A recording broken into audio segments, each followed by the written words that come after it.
Hi friends, விறுவிறுப்பாக போயிட்டுருக்கக்கூடிய 3 முடிச்ச சீரியலில் அடுத்தது என்ன அப்படிங்கிறது தான் இன்றைக்குரிய வீடியோ அப்படிங்கிறது.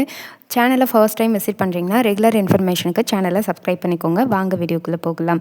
நம்ம சுந்தரவல்லி சுரேகாவை பொண்ணு பார்க்குறதுக்காக சேரீ எல்லாமே கட்டிட்டு வா அப்படின்னு சொல்கிறாங்க. நம்ம நந்தினி அதுக்காக கூட போகிறாங்க. போயிட்டு அங்கே இது பண்ணிகிட்ருக்காங்க. அப்போ ஏய் நந்தினி, நீ எங்கே போகிற அப்படின்னு சொல்லி மாதவி கேட்குறாங்க. அது சுந்தரவல்லி அம்மா சுரேகா அம்மாவுக்கு புடவை கட்டி கூட்டிகிட்டு வர சொன்னாங்க அப்படின்னு சொல்கிறாங்க. ஏய், அது என்னோட வேலை சரியா? என் தங்கச்சிக்கு எப்படி புடவை கட்டி கூட்டிகிட்டு வரணும் அப்படின்றது எனக்கு தெரியும். போய் உன் வேலை என்னமோ அதை மட்டும் பாரு அப்படின்னு சொல்லி நந்தினியை அங்கேருந்து அனுப்புகிறாங்க மாதவி. வேமா சுரேகாவோட ரூமை நோக்கி வராங்க. ரூம்குள்ளே உள்ளே வந்தோடனே சுரேகா அங்கே உட்காந்துருக்காங்க. பார்த்ததும் ஏய் சுரேகா, இன்னுமா நீ புடவை கட்டாமல் இருக்க?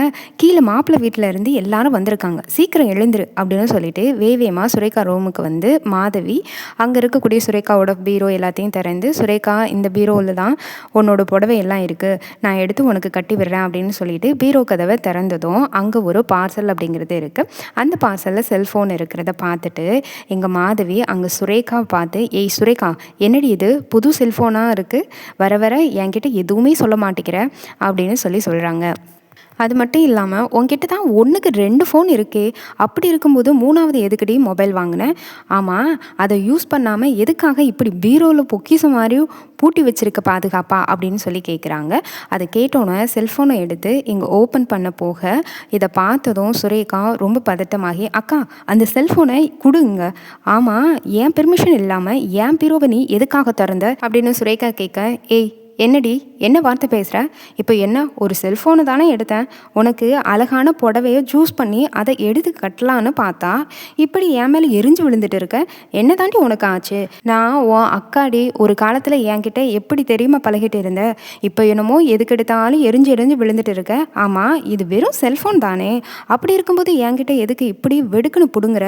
நீ வர வர கொஞ்சம் கூட சரியே இல்லை, நீயே புடவையை கட்டிக்க, நான் போகிறேன் அப்படின்னு சொல்லிட்டு மாதவி ஒரே குழப்பத்தோட எதுக்காக இந்த செல்ஃபோனுக்காக அந்த சுரேகாவை கோவப்பட்டு பேசுகிறான்னு சொல்லிட்டு அசிங்கப்பட்டு ரூமை விட்டு வெளியில் வராங்க. அப்படியே மாடியிலேருந்து கீழே வராங்க. கீழே வந்ததை பார்த்தோன்னே நம்மளோட சுந்தரவல்லி, ஏய் என்னடி சுரேகாவை புடவை கட்டி கூட்டிகிட்டு வருவேன்னு பார்த்தா நீ மட்டும் நிற்கிற, ஆமாம் சுரேகா எங்க அப்படின்னு கேட்குறாங்க. அவள் வர வர திமிர அதிகமாக போச்சு, நீயே போய் புடவை கட்டி கூட்டிகிட்டு வா, அப்படி இல்லைனா அந்த வேலைக்காரி நந்தினியை போய் அனுப்பிவிடு அப்படின்னு சொல்லிட்டு கோபத்தோட மாதவி சொல்கிறாங்க. கொஞ்ச நேரத்தில் அங்கே நந்தினி விஷயம் தெரிஞ்சு நேராக சுரேகாவோட ரூமுக்கு போகிறாங்க. சுரேகாவை சமாதானப்படுத்தி அங்கே புடவையும் கட்டி நேராக அங்கே மாப்பிள்ளை இருக்கிற இடத்துக்கு கூட்டிகிட்டு வராங்க.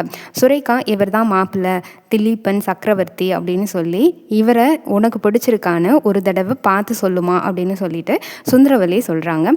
அம்மா, நீ என்கிட்ட என்ன சொல்லி கூட்டிகிட்டு வந்த, எதுவாக இருந்தாலும் பிடிச்சிருக்கா பிடிக்கலையான்னு அப்புறம்தான் சொல்லுவேன்னு சொல்லிட்டேன், இங்கே எல்லார் முன்னாடியும் கேட்க தேவையில்லை அப்படின்னு சொல்லிட்டு இங்கே சுந்தரவல்லியை பார்த்து சுரேகா பேசிகிட்டு இருக்காங்க. இன்னொரு சைட் பார்த்தோன்னா அந்த டைகர் அங்கே உட்காந்துட்டு இருந்த மாப்பிள்ளையை பார்த்து, என்ன திலீப், உனக்கு சுரேகாவை பிடிச்சிருக்கா? அப்பா, எனக்கு சுரேகாவை ரொம்ப பிடிச்சிருக்குப்பா அப்படின்னு சொல்லி டைகரோட பையன் சொல்கிறான். சீக்கிரமாக கல்யாணம் பண்ணி வைங்கப்பா அப்படின்னு சொல்கிறான்.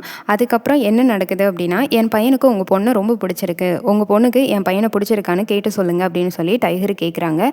இல்லை அவள் இப்போ வெக்கப்பட்டுட்டு இருக்கா, நீங்கள் எல்லாரும் வீட்டுக்கு போங்க, வீட்டுக்கு போன உடனே அவள் நான் பர்சனலாக கேட்டு என்ன முடிவு அப்படின்னு சொல்லி நல்ல முடிவாக உங்கள் எல்லாருக்கும் சொல்கிறேன் அப்படின்னு சொல்லிட்டு சொல்கிறாங்க. உடனே எல்லாருமே வீட்டுக்கும் கிளம்பி போகிறாங்க.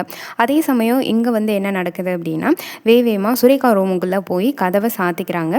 இதை தெரிஞ்சுக்கிட்டு நந்தினியும் சூர்யாவும் அங்கே சுரேகாவோட ரூம் கதவை திறக்க உடனே அங்கே அழுதுட்டு இருந்த சுரேகாவை பார்த்து இங்கே சூர்யா சொல்லிட்டு இருக்காரு. சுரேகா, என்ன, உனக்கு நல்ல மாப்பிள்ளையை தான் தாய்க்குளம் பார்த்து வச்சுருக்காங்க, அப்படி இருக்கும்போது நீ கல்யாணத்துக்கு ஓகே சொல்லலாமே, எதுக்காக இப்படி கண்ணை கசக்கிட்டு இருக்க அப்படின்னு சொல்லி கேட்குறாங்க. அண்ணா, எனக்கு இந்த மாப்பிள்ளையை சுத்தமாக பிடிக்கவே இல்லை, எனக்கு இந்த கல்யாணம் வேண்டவே வேண்டாம், நீ என்ன சொன்ன, இந்த கல்யாணத்தில் எனக்கு விருப்பம் இல்லைன்னா இந்த கல்யாணம் நடக்காதுன்னு சொல்லிட்டல, இப்போ சொல்கிறேன், எனக்கு அந்த பையனை பிடிக்கவே இல்லை அப்படின்னு சொல்லிட்டு சொல்கிறாங்க நம்ம சுரேகா. உடனே நந்தினி இருந்துக்கிட்டு, அதான் சார், நான் கொஞ்சம் நேரம் சுரேகா கிட்ட தனியாக பேசணும் அப்படின்னு சொல்கிறாங்க. உடனே சூர்யா என்ன நந்தினி, நான் இருக்கும்போது என்னை துரத்தி விட்டுட்டு நீங்கள் 2 பேரும் அப்படி என்ன பேச போகிறீங்க? இல்லை, நான் போக போகிறதில்ல அப்படின்னு சொல்லி சூர்யா சொல்கிறாங்க. அதான் சார், நான் தான் சொல்கிறேன்ல, சுரேகா அம்மா கிட்ட கொஞ்சம் தனியாக பேசணும், கொஞ்சம் ப்ளீஸ் தயவு செஞ்சு வெளியே போங்க அதான் சார் அப்படின்னு சொல்லிட்டு நம்ம நந்தினி சொல்கிறாங்க. கொஞ்ச நேரத்தில் சூர்யாவை வெளியில் போகிறாங்க. நந்தினியை பார்த்ததும் சுரேகா கட்டிப்பிடிச்சு அழ ஆரம்பிச்சிடாங்க. அண்ணி, சத்தியமாக சொல்கிறேன், எனக்கு இவனை சுத்தமாக பிடிக்கவே இல்லை, சொல்ல, சுரேகாம்மா நீங்கள் என்ன சொல்கிறீங்க? உங்களுக்கு இந்த மாப்பிள்ளை திலீபனை பிடிக்கலையா? இல்லை நீங்கள் காதலிக்கிற அந்த அதாவது அந்த இளந்திரையனை பிடிச்சிருக்கா? சொல்லுங்கம்மா அப்படின்னு சொல்லிட்டு நேரடியாகவே நந்தினி கேட்குறாங்க. உண்மையை போட்டும் உடச்சிடுறாங்க. அண்ணி என்ன சொல்கிறீங்க? எனக்கு எல்லாமே தெரியும் சுரேகா. உங்களோட கண்ணில் ஒரு காதல் தெரியுது. எப்பெல்லாம் நீங்கள் இளந்திரையனை பார்க்குறீங்களோ அப்பெல்லாம் நீங்கள் அவரை காதலிக்கிறேன்னு எனக்கு நல்லாவே தெரிய வருது. ஆமாம், என்கிட்ட ஏதோ பர்சனலாக பேசணும்னு சொல்லி இருந்தீங்களே, என்ன விஷயம்? ஏதோ சர்ப்ரைஸ் அது இதுன்னு சொன்னீங்களே அப்படின்னு சொல்லிட்டு நந்தினி கேட்குறாங்க. அண்ணி என்ன சொல்கிறீங்க? இல்லாவை நான் காதலிக்கிறேன்னு உங்களுக்கு முன்னாடியே தெரியுமா? ஒரு நிமிஷம் இருங்க அண்ணி அப்படின்னு சொல்லிட்டு வேகமாக சுரேகா பீரோ கதவை திறந்து அவங்க வச்சுருந்த இலாவுக்காக வாங்கி வச்சுருந்த அந்த செல்ஃபோனை எடுத்துகிட்டு வந்து நந்தினி கிட்ட காட்டி, அண்ணி இந்த மொபைல் மூலியமாக தான் நான் கிட்ட என்னோடய காதலை சொல்ல போகிறேன் அப்படின்னு சொல்லி சுரேகா சொல்கிறாங்க. உடனே நம்ம நந்தினி, என்ன சொல்கிறீங்க சுரேகாம்மா? ஏற்கனவே சுந்தரவல்லியம்மா உங்களுக்கு மாப்பிள்ளை பார்த்துருக்க அளவுக்கு போயிட்டாங்க. இந்த நேரத்தில் நீங்கள் இளந்திரையனை காதலிக்கிறேன்ற விஷயம் மட்டும் வீட்டில் தெரிஞ்சால் பெரிய பிரச்சனையே ஆகிடும். தெரிஞ்சால் தெரியட்டும், பிரச்சனை ஆனால் ஆகட்டும் அண்ணி. நீங்கள் என்கிட்ட என்ன வாக்கு கொடுத்தீங்க?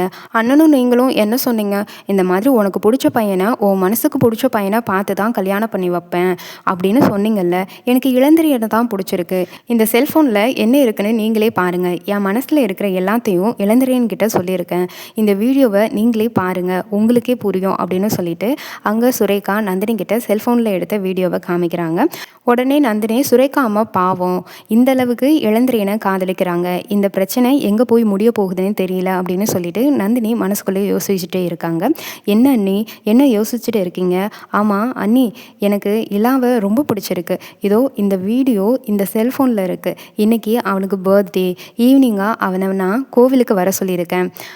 வந்ததுக்கப்புறம் இந்த செல்ஃபோனை நான் கிஃப்டாக அவனுக்கு கொடுத்துட்டு அவன் இந்த செல்ஃபோனை ஆன் பண்ணி பார்க்குறப்ப என்னோடய வீடியோ தான் அவனுக்கு முதல்ல வரும். முதல்ல அவன் இந்த வீடியோவை பார்க்கட்டும், அதுக்கப்புறம் அவனோட முடிவை சொல்லட்டும். கண்டிப்பாக என்ன அவனுக்கு ரொம்ப பிடிச்சிருக்கும். சின்ன வயசில் என்னை பிடிச்சிருந்தது, இப்போ என்னை பிடிக்காமையாக போயிடும் அண்ணி அப்படின்னு சொல்லிட்டு சுரேகா சொல்ல ஆரம்பிக்கிறாங்க. இதை கேட்டதும் நந்தினிக்கு என்ன பண்ணுறதுனே தெரியாமல், என்னம்மா சொல்கிறீங்க? இந்த நேரத்தில் வந்து நீங்கள் இளந்திரையனை காதலிக்கிறேன்னு சொல்லும்போதே எனக்கு ரொம்ப அதிர்ச்சியாக இருக்குது. என்ன பண்ணுறதுனே தெரியல. சரி, கடவுள் இருக்கு, உங்களோட உண்மையான காதல் சீக்கிரமாகவே ஒன்று சேரும், கவலைப்படாதீங்க. எனக்கு கீழே நிறைய வேலை இருக்குது, நான் கிளம்பி போகிறேன் அப்படின்னு சொல்லிட்டு நந்தினி இந்த விஷயங்கள் எல்லாத்தையும் சொல்லிட்டு கிளம்புறாங்க. சுரேகாவும் நந்தினியும் பேசிகிட்டு இருக்கிறத நம்ம மாதவி ஒட்டு கேட்டுடுறாங்க. அடி பாவி, இந்த செல்ஃபோனை எடுத்ததுக்கு நீ இதுக்காக தான் இவ்வளவு கோவப்பட்டியா? எல்லாத்துக்கும் காரணம் இதுதானா? நீ அந்த இளந்திரையனை போயும் நம்ம கம்பெனியில் நம்மக்கிட்ட வேலை பார்க்குற ஒரு கேவலமான வேலைக்காரனை போய் காதலிக்கிறியா? இதுக்கு இந்த நந்தினி வேற உடந்தையா? இல்லை, இப்போவே போய் நான் அம்மா கிட்ட சொல்லி அம்மாவை கூட்டிகிட்டு வந்து ஒரு பஞ்சாயத்து வச்சாதான் சரிப்பட்டு வரும். இதை சின்னதுலேயே கிள்ளி போட்டாதான் சரிப்பட்டு வரும் அப்படின்னு சொல்லிட்டு மாதவி வேகமாக மாடிப்படி இறங்கி போய் அங்கே சுந்தரவல்லியை கூப்பிட ஆரம்பிக்கிறாங்க. அம்மா மேலே என்ன நடக்குது? நீ என்னமோ கீழே உட்காந்துக்கிட்டு சுரேகாவுக்கும் மாப்பிள்ளை பார்த்துக்கிட்டே இருக்க. அம்மா நீ முதல்ல என் கூட வா அப்படின்னு சொல்லி கூப்பிடுறாங்க மாதவி. உடனே சுந்தரவல்லி, ஏய் என்னடி சொல்கிற? எனக்கு ஒன்றும் புரியலை அப்படின்னு சொல்கிறாங்க. அம்மா, உன் பொண்ணு சுரேகா யாரையோ காதலிக்கிறா தெரியுமா? போயும் நம்ம கம்பெனியில் வேலை செய்கிற அந்த இளந்திரையனை காதலிக்கிறா. முதல்ல நீ என் கூட வாமா அப்படின்னு சொல்கிறாங்க மாதவி. உடனே நீ நேரில் வந்து பார்த்தாதாம்மா உனக்கு புரியும் அப்படின்னு சொல்லிட்டு மாதவி சுந்தரவல்லியை கையை பிடிச்சி இழுத்துட்டு சுரேகாவோடைய ரூமுக்கு கூட்டிகிட்டு போகிறாங்க. நேராக இதை எல்லாத்தையும் நந்தினி கவனிச்சிட்டு இருக்காங்க. ஐயோ, மாதவி அம்மாவுக்கு எப்படியோ இந்த விஷயம் தெரிஞ்சிருச்சு அப்படின்னு சொல்லிட்டு நந்தினி ரொம்ப பதட்டத்தோட பின்னாடியே ஓடி போகிறாங்க. இன்னொரு பக்கம் மாதவி சுரேகாவோட ரூமுக்கு வந்து, வாமா வா, ஏய் சுரேகா, நான் உன் பீரோ கதவை திறந்து அந்த செல்ஃபோனில் என்ன இருக்குன்னு அப்போவே கேட்டேன்ல, ஆனால் நீ என்கிட்ட மலுப்பின அப்படி தானே? அம்மா ஒரு நிமிஷம் இரு அப்படின்னு சொல்லிட்டு சுரேகாவோட அந்த பீரோவை திறந்து அங்கேருந்து செல்ஃபோனில் எடுத்து வீடியோவை எடுத்து அப்படியே சுந்தரவல்லி கிட்ட போட்டு காமிக்கிறாங்க. சுந்தரவல்லி அதில் சுரேகா பேசியிருந்த வீடியோவையும் வார்த்தைகளையும் பார்த்து அப்படியே அதிர்ச்சி ஆகுறாங்க. ஏய் சுரேகா, என்னடி இது? நம்ம கம்பெனியில் வேலை செய்கிற அதுவும் அந்த இளந்திரையனை போயும் ஒரு வேலைக்காரனை காதலிக்கிறியா அப்படின்னு சொல்லிட்டு சுந்தரவல்லி சுரேகாவை அடிக்க கைவோங்க. அந்த இடத்துல நம்ம நந்தினி சுந்தரவல்லியோட கையை பிடிக்கிறாங்க. ஒரு நிமிஷம் கேளுங்க, இளந்திரையன் பண வசதி இல்லைனாலும் ரொம்ப நல்ல பையன், ஏழை பையனாக இருந்தாலும் அவனுக்கு வளர்வதுக்கு நல்ல வளர்ச்சி டேலண்ட் நல்லா எல்லாமே இருக்குது, கண்டிப்பாக அவன் முன்னேறி வருவான், தயவு செஞ்சு சுரேகா அம்மாவுக்கு பிடிச்ச மாதிரி அந்த இளந்திரையனை கல்யாணம் பண்ணி கொடுத்துருங்க அப்படின்னு சொல்லிட்டு நந்தினி இளந்திரையனுக்காகவும் சுரேகாவுக்காகவுமா சப்போர்ட் பண்ணி பேசிகிட்டு இருக்காங்க. அப்போ நம்ம மாதவி சொல்கிறாங்க, இதிலருந்தே தெரியுதுல்ல சுரேகா அந்த இளந்திரையனை காதலிக்கிறதுக்கு முக்கியமாக காரணமே இதோ இங்கே இருக்காளே இந்த வேலைக்காரி தான் அப்படின்னு சொல்லிட்டு, இவ கொடுத்த இடத்துனால தான் இவ போய் அந்த வேலைக்காரனை காதலிச்சிருக்கா அப்படின்னு சொல்லி மாதவி சொல்கிறாங்க. சுந்தரவலியோட கையை பிடிச்சி தடுத்து நிறுத்தின நந்தினியை பார்த்து எவ்வளவு தைரியம் இருந்தால் நான் சுரேகா என் பொண்ணை அடிக்க கை ஓங்குறேன், என் கையை தடுத்து நிறுத்துவ, உனக்கு எவ்வளவு தைரியம் வந்துருச்சா அப்படின்னு சொல்லிட்டு நந்தினியை சுந்தரவலி ஓங்கி கன்னத்தில் ஒரு பலார்னு அற விடுறாங்க. இந்த மாதிரி தான் எபிசோட் போகுது. வீடியோ பிடிச்சிருந்தா மறக்காமல் லைக் பண்ணுங்கள். தேங்க்யூ.